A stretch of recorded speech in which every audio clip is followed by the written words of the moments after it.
Welcome, wrestling fans. Welcome to Curtain Jerkin. As always, I am your host, Jacob Grondy, reporting for Main Event Mark's YouTube channel and the Dragon Suplex Podcasting Network. I hope you guys had a great Thanksgiving. I hope you guys had a great Black Friday. I hope you guys are feeling the holiday cheer. I hope you guys are ready to talk about AEW and AAA Triplemania. We're going to be getting into all of that, but before, I wanted to talk about a little bit of my Black Friday. I went to the Corner Bar. I went to a meet and greet with Jeff Hardy. Me and my friend were sitting at the bar. Everyone else was lined up. There was an open bar for anyone that wanted to go to this meet and greet. And pretty much like we had a private bar back there. Not too many people were taking advantage of it, but me and my friend definitely were. And we were, asking the bartender for, different styles of drinks, different shots and everything. And we were wondering when the hell Jeff Hardy was going to get there. And then I look over and Jimmy Wang Yang, I thought it was him, but I also thought it was the guy from WCW back in the day. I realized that's the same person now, but I didn't want to be rude. So I went up to him and I said, "Are you the guy from WCW back in the day?" And he said, "Yeah." And he was actually hanging out with a local wrestler who I recognized, but I guess I didn't go up to him the way I would go up to Jimmy Yang. I got a picture with him, and then Jeff Hardy comes in with his wife, with Hurricane Helms, and Hurricane Helms' wife. It was definitely a posse of people that filled this little bar.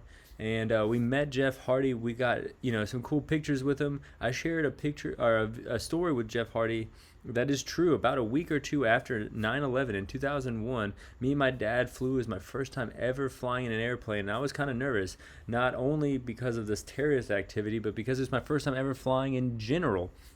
And I look over, and Matt, Jeff, Lita, Team Extreme, they're all there. I even had a PWI 500 with Kurt Angle on the cover, and Hurricane Helms, who was also on the flight, borrowed it, read up on what was going on in the PWI 500 and gave it back to me. I thought that was pretty cool. It's just a really good time in my life, remembering that I knew the plane wasn't going to go down with the Hardy Boys and Lita on the same plane, and I shared that with him. He got a kick out of it. He played some songs to the people that were there at the bar. At this point, it was like 12:30 at night, so there wasn't too many people staying at the bar, but he did do a full concert for everybody, including this really enthusiastic Jeff Hardy fan. He let sing with him. It was a really good time, really good night. He did say something about AEW, but I was, unfortunately, with that open bar in the back for all the meet and greet people, I cannot remember what the hell he was talking about, nor probably did I know at the time, but he did say AEW enthusiastically in the microphone, and I think that led to me to do a one-man AEW chant in this small bar. And it was a great time. I had a blast. I'm going to have a blast watching Triplemania this weekend. And we're going to be breaking down, ranking all the matches from worst to first. And letting you guys know my thoughts on all of it. I'm pretty excited about this. As you guys know, it was supposed to be Kenny Omega versus Vikingo. Vikingo really... to me, broke out during this pandemic era of AAA. I mean, don't get me wrong. He was kind of... doing his best, before that, a few years before that, maybe one or two, but I just remember seeing these gifs of this guy, and then I started, paying more attention to when he would wrestle, and then here he is wrestling Kenny Omega. I was pretty excited about it, but no, Kenny Omega's body broke down on him. He's going to have to get a few surgeries. So they replaced him, and we didn't know who they were going to replace him with, but they replaced him with 4 guys. That's right, it takes 4 guys to replace Kenny Omega in a main event, and I think, that kind of is true. That kind of holds up to Kenny Omega's worth in AAA. So we still have Vikingo in the main event versus Samurai Del Sol, the former Kalisto, popping up in AEW. Now here he is popping up in AAA. Jay Lethal, another guy that's been in AEW. He was at WrestleCade this weekend in Winston-Salem. He's been for Firestar Pro Wrestling, AML. He's doing the rounds on the indies, and now I guess going international, flying to AAA. He's going to be in the main event. Also in the main event, Bobby Fish. I can't believe it. Why didn't they get Adam Cole? Who knows? They got Bobby freaking Fish. I've actually enjoyed Bobby Fish a little more than Adam Cole in AEW, so I'm glad to see him wind up here in the AAA main event. Adam Cole has a long career ahead of him, so I think he might show up in AAA eventually. You know, the Bucks did. You know, Kenny Omega did. But Bobby Fish, to my knowledge, never really has been in AAA to any big degree, and he's up there in age now, so he's kind of had to push. This is his glory run now. Showing up in main events on TNT, showing up at Triplemania. This is kind of cool to see. Definitely a journeyman in wrestling, hitting his peak here in his mid-40s. Bandito, still the Ring of Honor champion, even though what does that even mean nowadays? He's in the main event here, so that's kind of cool. Who do I think is going to win? I think it's Vikingo's time. I mean, you got three guys, Jay Lethal, Bobby Fish, and Bandito, who really are known to be in other companies. Samurai Del Sol is really kind of known for being WWE, but if you want to solidify your own champion in AAA, I would pick Vikingo. I mean, he was already going to be there anyways, and then you can do the match when Kenny Omega gets better, Vikingo versus Kenny Omega, who had never actually lost his Mega Championship.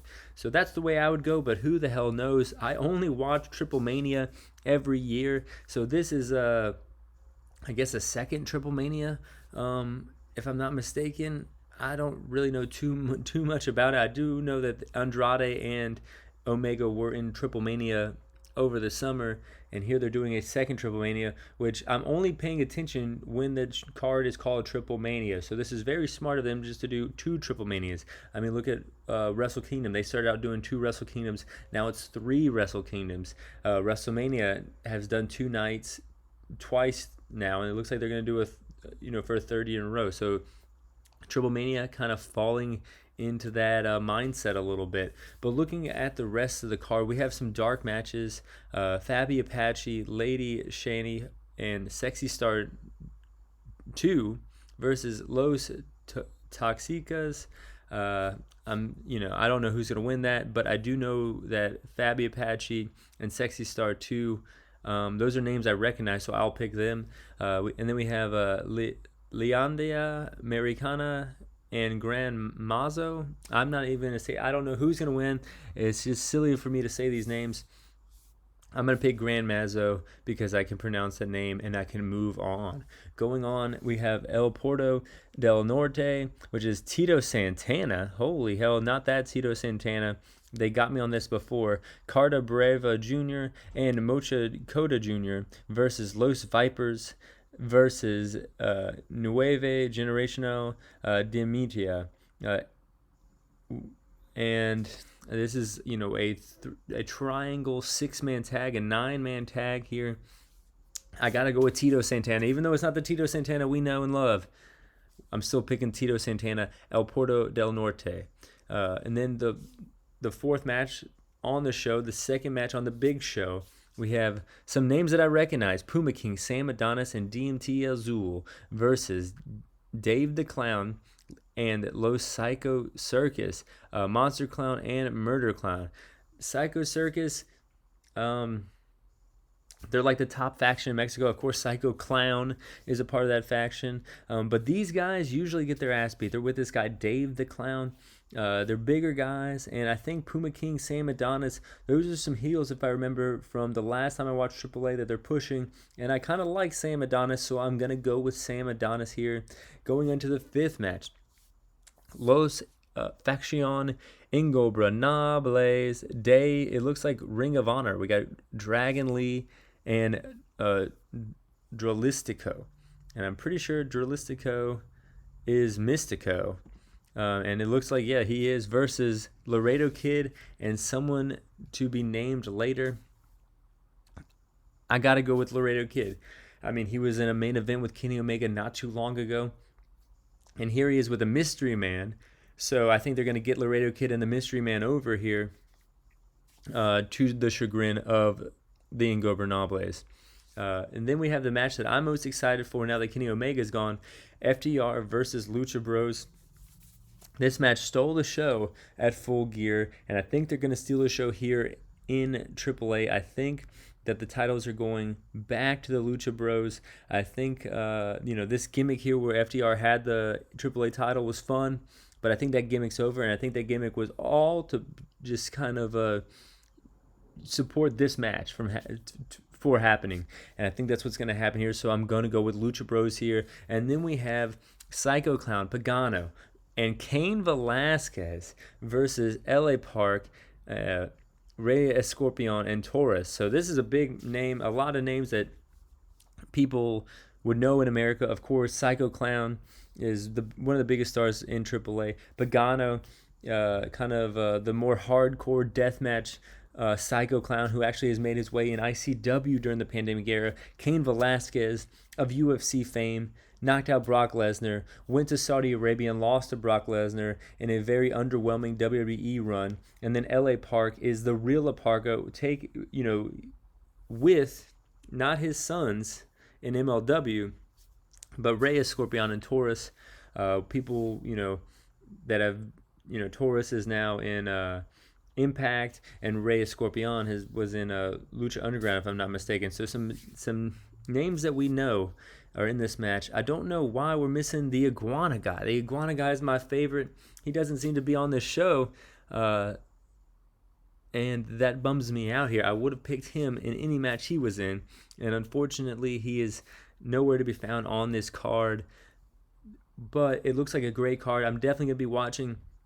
AAA, like Noah, has done a great job hooking me as an American fan into watching the big shows, into caring about who the big stars are.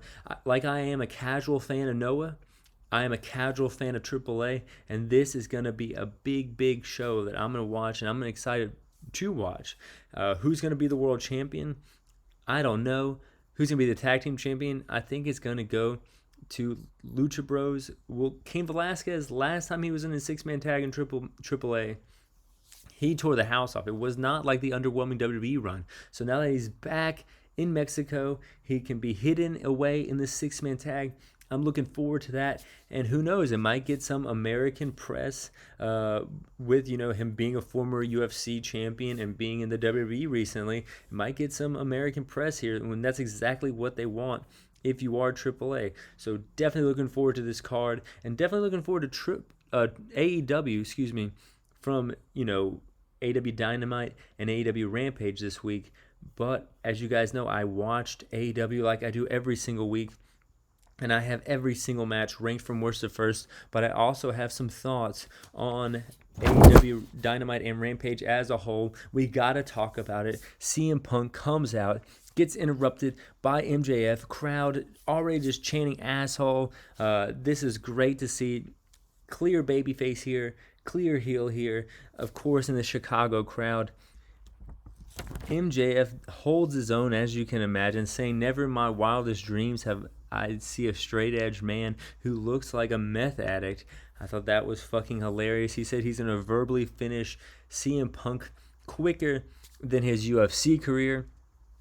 Punk just standing there staring at him, knowing the crowd is going to just be behind anything he says. And then he slowly walks over, gets the mic, says that MJF looks like a less famous Miz. He could have dropped the mic there. Crowd popped, I popped, crowd chanting Miz, Miz, Miz. MJF doesn't know what to do. MJF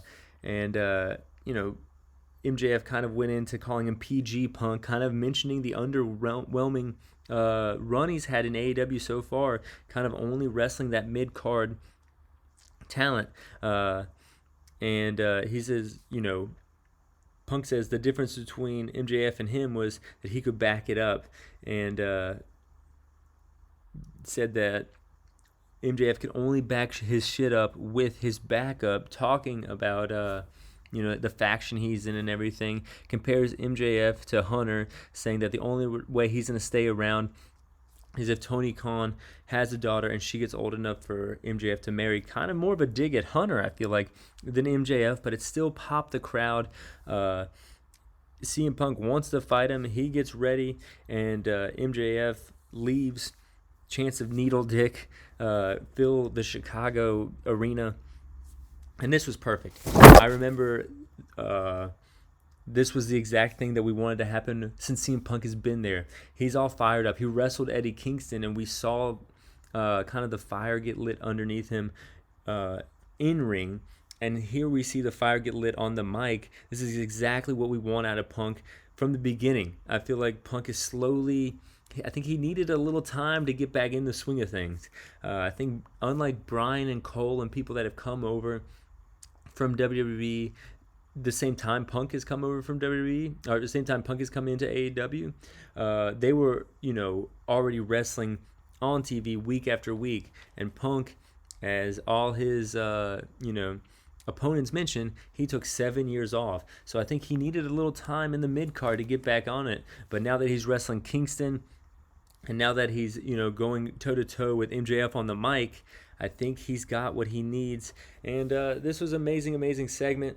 Go out of your way to watch it. It was great. In the back, Kingston and catering ends up getting coffee thrown on him by Garcia in 2.0.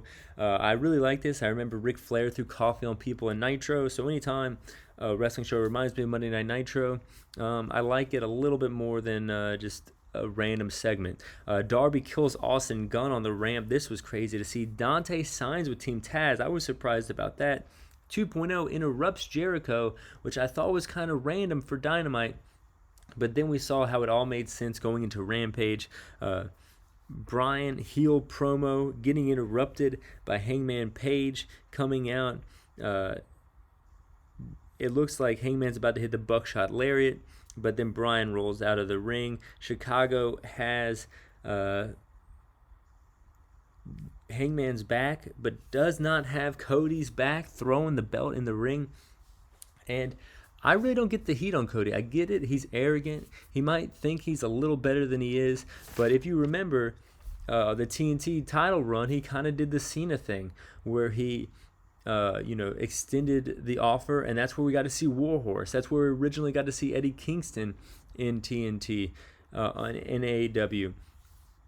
And then we, saw Ricky Starks get his first big shot. He lost that TNT title to Brody Lee. He also lost to Malachi Black a lot. So these this heat that he's been getting is only because of how he acts and how arrogant he acts. He's not like Jeff Jarrett in TNA back in the day. He's putting other people over left and right. But he also wins some too. And I mean, he is a big star. He's on shows with Snoop Dogg and Burt Kreischer. He has his own reality show. If anything, Cody's kind of a little bit of a less famous Miz. And I guess Miz would get booed in AEW as well.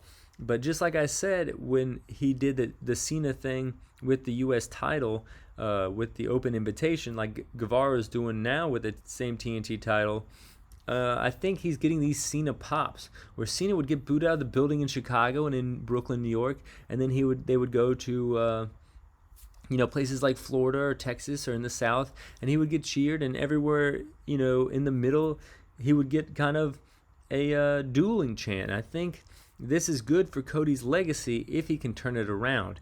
But when he throws the belt back, or when he throws the belt, they throw it back, and he puts it on, and then he throws it back again, and Andrade takes the belt and throws it under, and he goes and gets the belt again.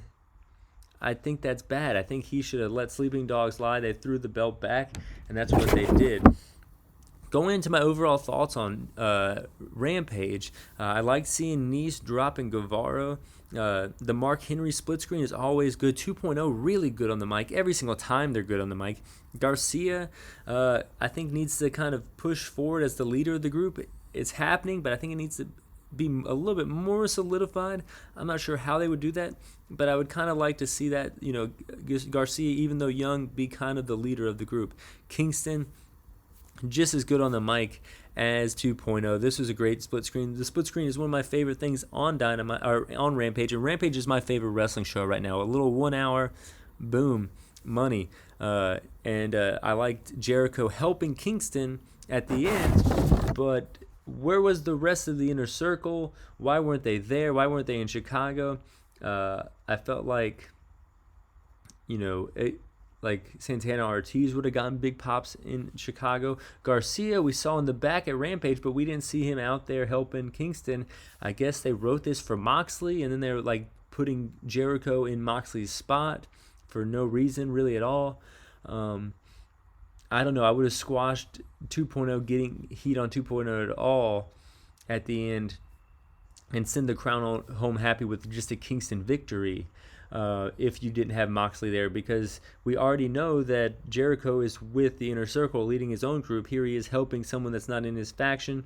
I thought it was a little off.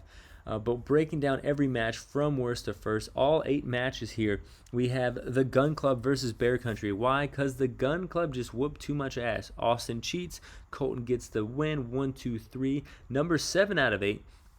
Punk versus QT Marshall. QT Marshall did get a little bit of offense, but it was mainly Punk kicking ass. Vintage Punk with the scoop slams. Ref kicking Solo and Camarado in the back. Just like I said, QT getting some offense, but Punk hits an elbow off the top. GTS 1, 2, 3. Call it a day. Punk had like the first 35 minutes of a 2-hour show, and he had me hooked the entire fucking time. Number 6, though, Rosa versus Hayter. Rosa bitch slaps Hayter right in the face. All Rosa. Sloppy dropkick in the corner, but everything else looked great. Strike battle leading to Hayter getting in control. Rebel and Britt getting involved.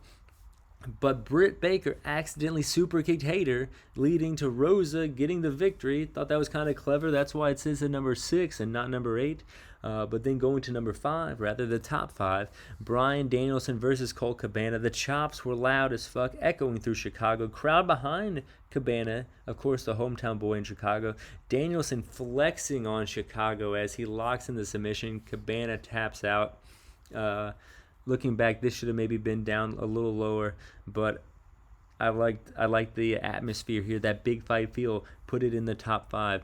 We had the Undisputed Era, Adam Cole and Bobby Fish wrestling Cassidy and Yuda. I thought this was a great match, a little bit better than what I thought going into it. Chicago loves Cassidy and Cole taunting, the taunt off heard around the world. Yuda and Cassidy working pretty well together, double team, very comedic double team. Cassidy working super slow, of course. Yuda kind of look at him like, what are you doing, man? But it wasn't enough. Falcon Arrow off the top by Fish, 1, 2, 3. And the old Undisputed Era get the victory. Number 3, though, 8-man tag featuring Cody Rhodes throwing the belt back and forth. They triple team Cody. And Chicago cheers the heels on for triple teaming Cody. Pac cleaning house. Fosbury flop over the top rope. Cody battles the crowd yet again for the belt. I thought that was not what he should have done. He shouldn't just not care. If you're going to get the scenery action, you got to just no-sell it like he did for years and years and years. He no-sold it for decades until he came back this summer and finally got the babyface pop that he'd been wanting since 2002. But let me digress, because I'm going into a very heated Tully and Arn stare down that leads to a big brawl. Black mist in the face of Pac blinding him from Aleister Black. Andrade 1, 2, 3 on Pac. Man, what a main event for Dynamite. But we're going into Rampage. The first 2 spots, the final 2 spots, are both Rampage matches. Baker and Rio. Hayter and Rebel get involved. Rio hurt, but still firing back on Britt. Both ladies down. Air raid crash. 1, 2. Rio kicks out. Rio gets the upper hand. 1, 2. Britt says no. Again, 1, 2. Britt says no. A little bit of a schmoz here. Roll up. 1, 2, 3. Rio, the inaugural women's AEW champion, pins the current AEW champion for a rematch for the AEW championship. Holy hell. Sign me up. I'm ready for it.